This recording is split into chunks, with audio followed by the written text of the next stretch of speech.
Hello' friends, welcome to Pompi's kitchen. আজি লৈ আহিছোঁ বেঙেনা আৰু মাছৰ এবিধ খুব সুস্বাদু ৰেচিপি। খাবলৈ খুব বেছি সুন্দৰ হয়। তেতিয়াহ'লে আহক ৰেচিপিবিধ আৰম্ভ কৰোঁ।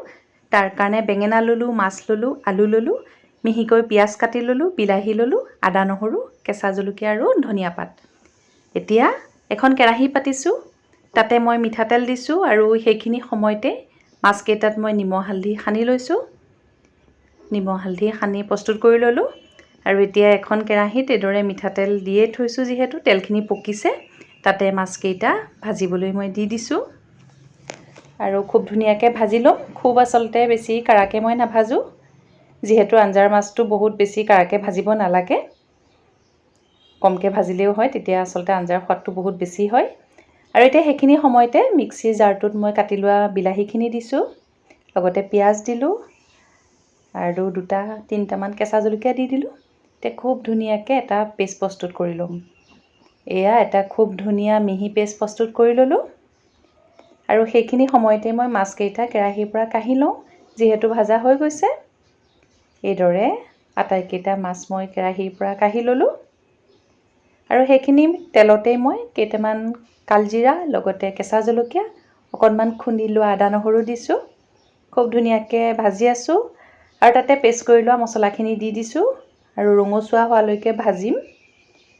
আৰু লগতে অলপ হিচাপ অনুসৰি মই নিমখ দিছোঁ।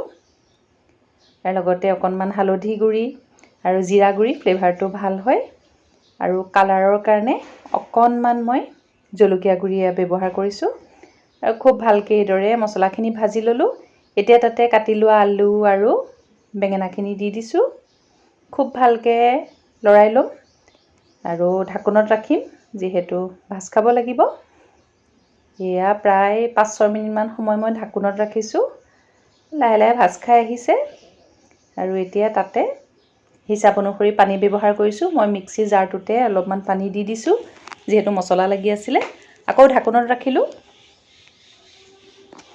আৰু এয়া খুব ধুনীয়াকৈ উতলি আহিছে। আমি এতিয়া ইয়াতে ভাজি থোৱা মাছকেইটা দিব পাৰিম। এয়া বেঙেনাও সিজিলে। এতিয়া ইয়াতে আটাইকেইটা ভাজি থোৱা মাছ জোলখনত দি দিছোঁ।